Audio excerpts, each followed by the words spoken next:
میرے ساتھ موجود ہیں چودھری منظور صاحب جو کہ پاکستان پیپلز پارٹی کے CEC کے ممبر بھی ہیں اور پیپلز لیبر بیورو پاکستان کے چیئرمین بھی ہیں۔ سر آپ دیکھ رہے ہیں کیونکہ پورے پاکستان کے اندر جو نئی گورنمنٹ آئی ہے اس نے ایک پلان بنایا ہے کہ اداروں کی پرائیویٹائزیشن کی جائے، تو آپ کیا سمجھتے ہیں کہ پاکستان پیپلز پارٹی اس پورے سینیریو میں اپنا کیا کردار ادا کرے گی؟ دیکھیے، ان کی تو ہمیشہ یہ کوشش رہی ہے، پہلے بھی انہوں نے بہت سارے ادارے پرائیویٹائز کیے ہیں نون لیگ نے، اور اس کے بعد جو پچھلی گورنمنٹ تھی اس میں بھی انہوں نے کوشش کی، اور پھر جو نگران گورنمنٹ تھی اس میں ان کے وزراء موجود تھے، انہوں نے کوشش کی۔ پاکستان پیپلز پارٹی نے ہمیشہ ان کے راستے کی رکاوٹ بنے ہیں، اور ہم یہ سمجھتے ہیں کہ یہ قومی ادارے ہیں، کسی کے ذاتی ادارے نہیں ہیں، ہم ان کو نہیں بیچنے دیں گے، اور یہ اس ملک کے محنت کشوں کے ادارے ہیں،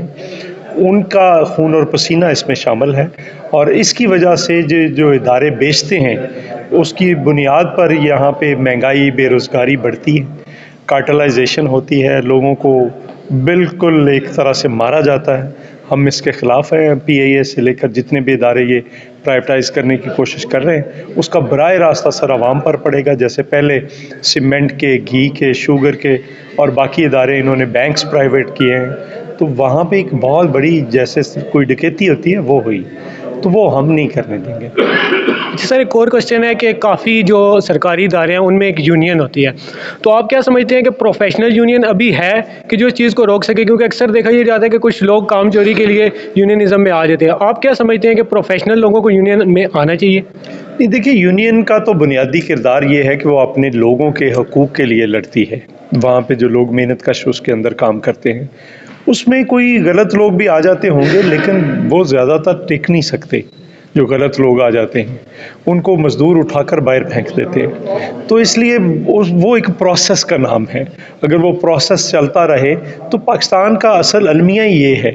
کہ اس وقت جمہوریت کی بات کر رہے ہیں، اگر آپ ان اداروں کو ختم کر دیں گے جو جمہوریت کی بنیاد ہے، جس میں ٹریڈ یونین ہے، جس میں طلبہ کی یونین ہے، جس میں کسانوں کی تنظیمیں ہیں، جس میں سول سوسائٹی کی تنظیمیں ہیں، وکلاء کی تنظیمیں، تو آپ جمہوریت کس بلا کا نام ہے پھر؟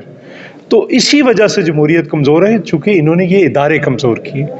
یہ ادارے ہیں جو جمہوریت کی گارنٹی ہوتے ہیں، تو اس لیے میں یہ سمجھتا ہوں کہ یہ کوئی مسئلہ نہیں ہے۔ بہت سارے اچھے لیبر لیڈر ہیں، جو بہت بڑے بڑے لیڈر ہیں، جن کی بہت فالوئنگ ہے، جن کو لوگ مانتے ہیں، تو یہ بنیاد ہے، اور عالمی طور پر بھی لیبر کی تنظیمیں موجود ہیں، وہ بھی ریکگنائز کرتی،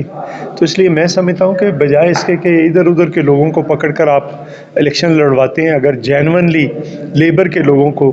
آگے یہ فیلڈ دیا جائے جیسے دنیا کے مختلف ممالک میں ہے، تو وہ بہت اچھا پرفارم کریں گے پارلیمنٹ کے اندر جا کر۔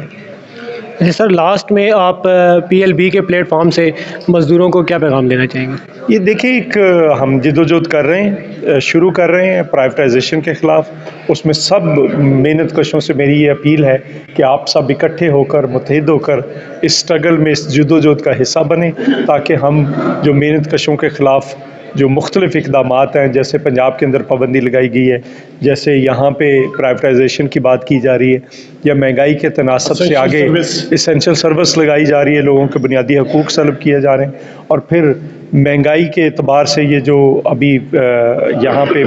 تنخواہوں میں